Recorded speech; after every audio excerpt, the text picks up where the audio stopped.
what's up guys, Syed here, and today I'm with Zafrin, by the way, he's holding the camera.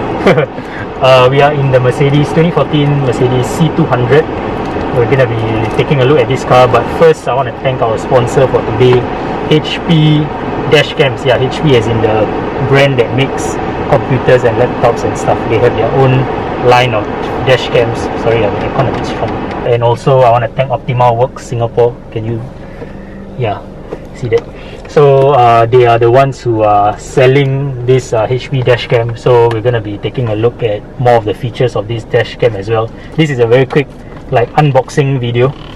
So I just show you what the camera comes with. This is the front camera. So of course it comes with the front and back, and this is what it looks like. Okay, this is the actual camera installed on this car. So first of the ADAS features is it has built-in GPS. Okay, so you can actually track your speed and location using the built-in software that comes with the dashcam. Second, it has the lane departure warning system. Also it has the front collision warning. So let's say you're too close to the car in front, this dashcam will actually warn you. And it also has, I think, one of the most important things, the parking mode feature. So basically when your car is parked, it will continue recording. When it detects any motion or collision, it also records, so that, you know, like hit and run cases, let's say you park your car, someone hits you and then tries to like drive off without leaving a note or anything, it will actually record, so it's easier for you to make your claims and all that. Alright, find the asshole who hit your car. Okay, another feature of this dashcam is the Wi-Fi connection, so you can actually view your files that's stored inside this dashcam's SD card on your phone. Okay, so you can easily like view and delete files, stuff like that. So yeah, like I mentioned, you can get this at a discount, a 20% discount with the code OpticaSG. I'll put the link in the description and on the screen. By the way, there's also a dashcam for motorcycles, so I'll put the details in the description below, and you can also use that OpticaSG promo code to get yourself the motorcycle dashcam as well. Okay, so it applies to both car and motorcycle dashcams. It's like, do you notice that whenever you get into a Merc, you get that kind of certain kind of smell from the interior? Is it the old man smell? Yeah, that's what I was thinking. Is it? There's always that distinctive smell that you get whenever you go into a Merc. Any Merc? So far most Mercs that I go into, they have this kind of smell. Is it a good smell or is it a bad smell? Well, it's probably the older gentleman kind of smell and not the old man smell lah. Mercedes is for old guys. Just kidding lah. Okay, I understand the appeal of this car because the exterior looks it's a good looking car. Okay, the F30 3 Series, the same generation as this car, the F30 3 Series, and the B8.5 and the B9 Audi A4. I think this is probably the most good looking car in the segment. And the car from the outside, right, it doesn't actually look that big. It looks quite small, right? From some angles it looks like a girl's car. I'm not saying that it's for girls only, but you know, from some angles, this is my opinion lah. It looks like a girl's car, but it's not, obviously. Okay. I think that's why some of the men like it, because it's got nice curves. That's true. Men they are weak for the curves. And of course, because the Mercedes like logo, the 3-pointed star is so damn big at the front. Yeah, that's also another appeal of this car lah, I guess. First impressions of driving the C200. It feels like a small car. The inside is not very spacious. I don't feel like it's very spacious. Steering is very light. They're the big brother of the C-Class, the E-Class. Anyway, yeah, steering is very light. Visibility all around is actually quite good. I don't know what kind of mirror they are using, but it feels like the back of the car is closer to me than it actually is. So I like just the view out of the car is quite good lah. And yeah, I really like, I don't know how they position this mirror or what kind of mirror they are using, but I feel like the back of the rear windows are quite close to me, so it gives me that sense of like security, like I'm always aware of what's going on around. So that's quite nice. Wow. pickup is strong, and I'm only in comfort mode, you know, I'm not even in sports mode. Let me try putting it in sports mode. Traffic light. Okay, the brakes are quite good as well. Not too bitey, but like you see, I had to apply quite a lot of pressure just now because the traffic light was turning red. So yeah, not too bitey, but it still stops the car very well. One thing I noticed is that every time I stop this car, or maybe because I'm in comfort mode, the engine auto start stop activates automatically, so that's quite annoying. Yeah, you see, right now I'm in sports mode, right, and the engine auto start stop, like, it just turns on after I move off. I don't know why. This car doesn't have keyless entry, as in the spec of this car, okay? Like, this car doesn't come equipped with that. What about you, as a passenger? What do you feel? It's actually quite bumpy to me. I was expecting it to be a bit more refined, yeah, comfortable. Yeah, that's why. I don't know, to me I feel like it's comfortable enough, but maybe we'll go drive a bit more, then we see what it's like. And this car is like what, 6 years old already, so you can see that overall the materials, right, they still hold up quite well. One thing I want to point out is that the steering wheel is the thing that looks the most aged in this car, because you step in, right, everything looks okay, but the steering wheel, you can see that it's starting to lose a bit of its shine, you know, like it doesn't look as pristine and as new as the rest of the car. Seats are comfortable. Here are your seat controls. Yeah, the interior of the car holding up quite well, I have to say. Even though they parked the car under the sun and all that, it's still holding up quite well. And this beige interior, right, just makes the car feel that more premium as compared to like a full black interior that you get in quite a lot of C classes. Yeah. With a 5 to 6 year old car, I think this car is used for like the events, or when they need to like rent out a car, or like they want to test products like this dash cam on this car. This, yeah, they use this car because I can tell from the condition outside and all, it doesn't look like an owner's car. But if you look at the interior, everything still looks pretty good. Okay, the only exception is the steering wheel starts to look a bit faded. Like you can see just the plastics and all, they're starting to fade a little bit. The leather here also doesn't look as shiny or as premium as brand new. But the rest of the car, right, like the fit and finish still holds up very well. So you can see like the leather, there's no leather peeled off. The buttons and all, the buttons and all that still intact, you know, they like the markings and all are still there. So overall, like the leather, the plastics, the metal finishing inside the car is still holding up quite well after like 6 to 7 years of use.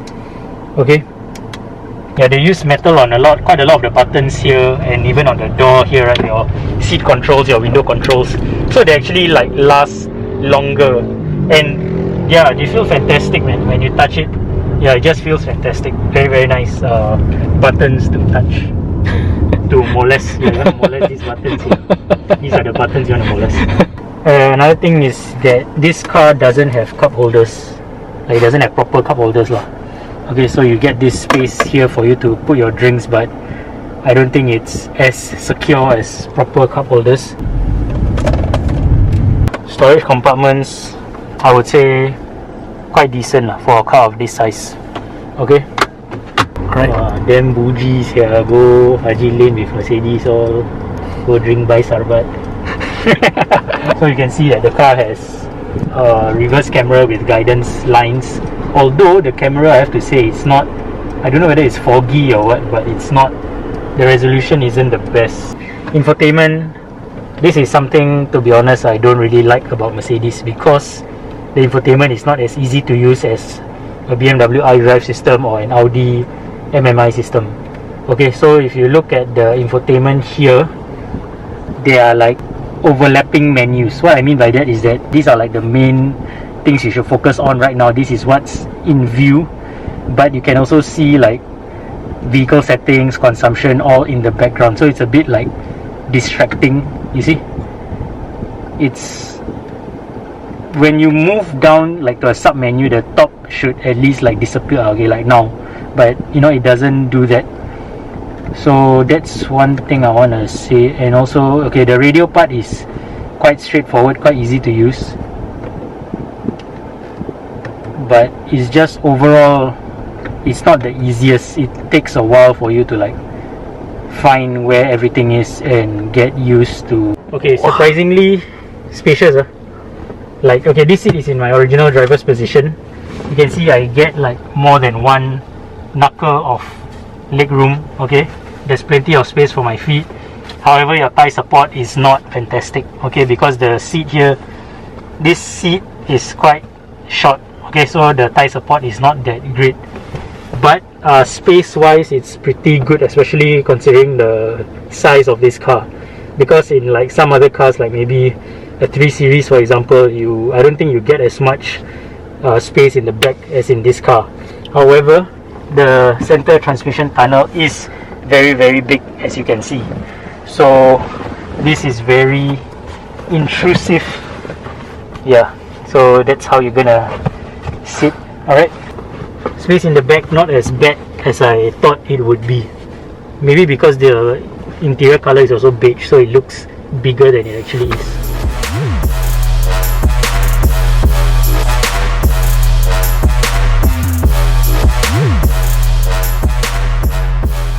So, and that's a Ferrari F430. Okay, come, let's race with a 1. Let's use this 1.6 turbo and keep up with the Ferrari F430. So you see, I can keep up perfectly fine with the Ferrari F430. So end of the day, why pay the road tax? Why pay that kind of ridiculous road tax when you can get a 1.6 and you get the same kind of performance? No lah, I'm just kidding. Okay, one thing I want to point out also is that the gear lever for this car is here. Okay, there's no gear lever over here. This is all the infotainment controls. And wow, the most annoying thing about this car is the auto start stop. It just activates no matter what mode I'm in. Let me put it into Sports Plus. Okay, so right now we are in Sports Plus mode. Do you feel that like the engine is very responsive? Like you just tap the throttle a bit and then the car will like surge forward. Yeah, surge and surge and surge with every tap of the throttle. This feels like it's ready to take off anytime soon. Yeah, but there's a Suzuki Liana in front of me, not giving me space to unleash this car's potential. Okay. Yeah, can't catch up with that Ferrari. Yeah.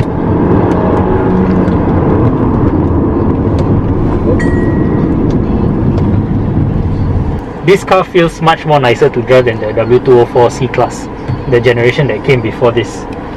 That one, I feel like the transmission is a bit, what's the word for it? A bit clunky. Yeah, this one feels a bit more refined, but of course I've only been driving this car for like 15 minutes I think, so I'll have to drive it a bit more to get a proper opinion. This also comes with the pedal shifters, so that's quite nice, although this is plastic. Okay, it's not the like single piece aluminium you get in other cars. So we've actually been driving this car around for the past, I think, 4 or 5 hours I think. Our overall thoughts on this car. First of all, it's actually quite a pleasant car to drive. Why? Because it feels small. The bonnet is very visible, so it's very easy for me to gauge the front of the car. Visibility all around, fantastic. Like I mentioned just now, the rear view mirror and the side mirror, they make the objects look very much closer to me than they actually are. Okay, so for me, I like that kind of feeling because, you know, it just feels nicer lah. Okay, the car itself very easy to drive. Steering wheel is very light. The engine is smooth. Transmission, the 9G-tronic, very smooth also. However, the suspension, this doesn't have the airmatic suspension, so you can feel the imperfections, the road undulations. Yeah, you can actually feel them. Yeah, you feel every bump along the way actually. Yeah. For a Mercedes, it's a bit stiff, but generally I think it's okay. It's just that Mercedes, you have the perception, you know, it's supposed to be very smooth, blah blah blah. Supposed to be a very cushiony, right? Yeah, cushiony kind of like, right? But with this car, not so much. But it's not a deal breaker. Okay, it really, it's good enough for I think most people. Yeah, I think like what you mentioned, the smoothness of the engine and then the transmission and all that, it makes up for that. Yeah, correct. Totally lah. Yeah. Mm. Also, this car is a big improvement over the W204. If you're looking to upgrade, yeah, I would say just go and upgrade. The interior looks better, exterior looks better. The engine is okay. The engine is just as smooth as the W204, but this overall the driving dynamics of this car, I feel like it's much better. The gearbox is also better. Okay, not so clunky. Because this car is this is a C200, not the C180, not considered like slightly more atas than the base variant C180. So this has a bit more like oomph, you know, you have a bit more power. You can actually drive the car faster. You definitely feel it during the pickup when you're moving off. Yeah, the pickup is very good. It feels faster than 7.3 seconds 0 to 100. Right? Yeah. Also, it's quite, I wouldn't say it's as like tight as a 3 Series, but it's still, I wouldn't say it's it's a fun car to drive, but it's a very good drive.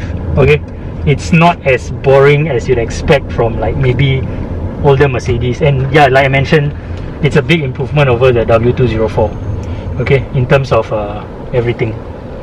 Yeah, the only thing I dislike about this car probably would be the infotainment.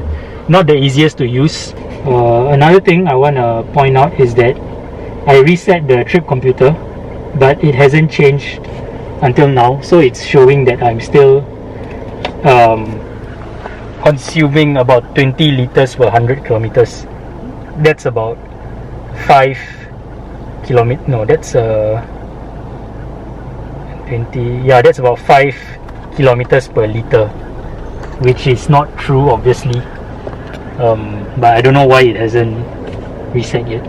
So yeah, overall, those are my thoughts on the car. That's a fantastic upgrade over the W204. Could come with a few more features like your driving assistance package, keyless entry and all that. Yeah, but I think this car wasn't spec'd with that. So yeah, that's about it for this review. Thanks guys for watching. I'll see you next time. See you.